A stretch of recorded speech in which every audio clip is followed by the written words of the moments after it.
ஆஸ்கருக்கு அனுப்பப்பட்ட தமிழ் படங்கள். சிவாஜியோட 18 வருஷ சாதனையை முறியடிச்ச கமல். 1929ஆம் ஆண்டுல இருந்து ஆஸ்கர் அவார்ட் கொடுக்கப்பட்டு வருது. ஒரு துறையில முழுவதுமா குறைகள் இன்றி வெற்றி அடைந்து அதுல எந்த ஒரு மாற்று கருத்துகளோ பிழையோ இல்ல அப்படின்னா இந்த அவார்ட் கொடுப்பாங்க. அப்படி இதுவரைக்கும் ஆஸ்கருக்கு சென்ற தமிழ் படங்களை பத்தி தான் இன்னைக்கு நம்ம பார்க்க போறோம். லிஸ்ட்ல ஃபர்ஸ்ட் இருக்கிறது தெய்வ மகன். 1969ஆம் ஆண்டு சிவாஜி கணேசன் நடிப்புல வெளிவந்து ஒரு சூப்பர் ஹிட்டான படம் தான் இந்த தெய்வ மகன். அப்பா 2 மகன்கள் அப்படின்னு 3 வேடத்திலையுமே சிவாஜி கணேசன் நடிச்சு அசத்தி இருப்பாரு. ட்ரிபிள் ஆக்ஷன் பண்றதுலாம் அப்போ சாதாரண விஷயமே கிடையாது. இந்த படம் தான் தமிழ்ல முதல்ல ஆஸ்கர் விருதுக்கு போன படம். லிஸ்ட்ல நம்ம அடுத்து பார்க்க போறது நாயகன். தெய்வ மகனுக்கு அடுத்து 18 வருஷங்கள் கழிச்சு 1987ல ஒரு தமிழ் படம் ஆஸ்கருக்கு போனது இதுதான். கமலோட நேர்த்தியான நடிப்புல சிவாஜி கணேசனோட 18 வருஷ சாதனையை இந்த நாயகன் படம் முறியடிச்சிச்சு. இன்னைக்கு வரைக்கும் தமிழ் சினிமால ஒரு பெஸ்ட் கேங்ஸ்டர் படம் அப்படின்னா நாயகன் தான். நாயகனோட ஸ்கிரீன் பிளே எல்லாம் இனி யாராலையுமே எழுத முடியாது. லிஸ்ட்ல நம்ம அடுத்து பார்க்க போறது அஞ்சலி. 1990ல குழந்தைகளுக்கான ஒரு சிறந்த படமா அஞ்சலி படம் இருந்துச்சு.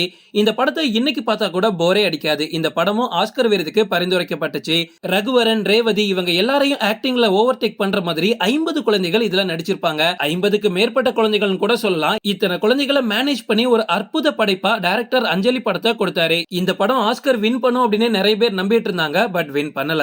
லிஸ்ட்ல நம்ம அடுத்து பார்க்க போறது தேவர் மகன். கமல், சிவாஜி கணேசன் மற்றும் நாசர் நடிப்புல 1992ஆம் ஆண்டு வெளிவந்த இந்த படம் ஆஸ்கருக்கு பரிந்துரைக்கப்பட்டுச்சு.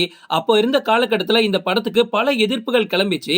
ஆனா ஆஸ்கருக்கு அனுப்பப்பட்டதுக்கு அப்புறமா தேவர் மகன் படத்தை நிறைய பேர் கொண்டாட ஆரம்பிச்சாங்க. அது மட்டும் இல்ல, இன்னைக்கு வரைக்கும் தேவர் மகன் படம் தான் எங்களுக்கு அடையாளம்ல நிறைய பேர் சொல்லிட்டு இருக்காங்க. லிஸ்ட்ல நம்ம அடுத்து பார்க்க போறது குருதி புனல். 1995ல வெளிவந்த இந்த படமும் ஆஸ்கர் விருதுக்கு அனுப்பப்பட்டுச்சு. அதுக்கப்புறமா 1996ல சங்கர் இயக்கத்துல வெளிவந்த இந்தியன் படமும் கமலோட ஹேராம் படமும் ஆஸ்கருக்கு பரிந்துரைக்கப்பட்டிருக்கு. அதுக்கப்புறமா சங்கரோட டைரக்ஷன்ல வெளிவந்த ஜீன்ஸ் படமும் ஆஸ்கருக்கு அனுப்பப்பட்டுச்சு. ஏன் அப்படின்னா அதோட பிரம்மாண்டம் அந்த டைம்ல வேற லெவலா இருக்கும். ஒரு பாட்டுல 7 அதிசயங்களையும் காமிச்சிருப்பாங்க. இந்த மாதிரி விஷயங்களை வேற எந்த டைரக்டரும் அப்போ பண்ணதே இல்ல. அதை தள்ளி விசாரணை, கூழாங்கல் படமும் ஆஸ்கருக்கு அனுப்பப்பட்டிருக்கு. இந்த லிஸ்ட்ல நீங்களே யோசிச்சு பாருங்களேன். நாயகன், தேவர் மகன், குருதி புனல், இந்தியன் இப்படி 4 படமுமே கமல் நடிச்சதுதான். கமல் நடிச்ச 4 படம் ஆஸ்கருக்கு போயிருக்கு அப்படின்னா நமக்கு எவ்வளவு பெருமைக்குரிய விஷயம் யோசிச்சு பாருங்க. அதை தள்ளி சங்கரோட டைரக்ஷன்ல 2 படம் போயிருக்கு. ஒரு நிமிஷம் யோசிச்சு பாருங்களேன். இந்தியன் சினிமாவோட சூப்பர் ஸ்டார்னே நிறைய பேர் ரஜினிகாந்த் தான் சொல்றாங்க. ஆனா அவரோட ஒரு படம் கூட இதுவரைக்கும் ஆஸ்கருக்கு அனுப்பப்பட்டதே கிடையாது. அப்படியே நம்ம தமிழ் சினிமால அதிக சம்பளம் வாங்கிட்டு இருக்கக்கூடிய விஜயோட ஒரு படம் கூட ஆஸ்கருக்கு போனதே கிடையாது. ஒரு ஸ்டேஜ்ல வெத நான் போட்டது அப்படின்னு கமலஹாசன் சொல்லியிருப்பாரு.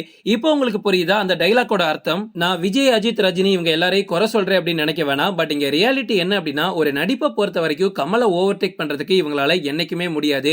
ஆஸ்கரை பொறுத்த வரைக்கும் இந்த மாதிரி விஷயங்களுக்கு தான் நிறைய அவார்ட் கிடைக்கிறதுக்கே வாய்ப்பு இருக்கு. கமல் பண்ண ஒவ்வொரு படங்களுமே கல்ட் கிளாசிக் தான். இன்னைக்கு நம்ம இந்தியன் 2ல எல்லாருமே அவரை ட்ரோல் பண்ணிட்டு இருக்கோம். பட் ஒரு விஷயம் மறந்துடாதீங்க, இந்தியன் அப்படின்ற ஃபர்ஸ்ட் பார்ட் அவர் கொடுத்ததுனால தான் இந்தியன் 2 இப்போ நம்ம இவ்வளவு ட்ரோல் பண்ணிட்டு இருக்கோம். இதுவே ஃபர்ஸ்ட் படமா வந்துருச்சு அப்படின்னா இவ்வளவு பெரிய எதிர்பார்ப்பும் இருந்திருக்காது, இவ்வளவு பெரிய ட்ரோலும் இருந்திருக்காது. இந்தியன் தாத்தா அப்படின்ற ஒரு ரோல அவர் நடிச்சதுதான் இன்னைக்கு அவர் ட்ரோல் வாங்குறதுக்கு காரணமும். ரீசெண்டா இப்போ வாழை அப்படின்ற படம் ரிலீஸ் ஆயிருக்கு. கடைசி 10 நிமிஷம் வந்து ரொம்ப பயங்கரமா இருக்கு. எவ்வளவு பெரிய கல் நெஞ்சா இருந்தாலும் அதை சுக்குநூறா உடைக்கிற அளவுக்கு படம் ரொம்ப எமோஷனலா இருக்கு.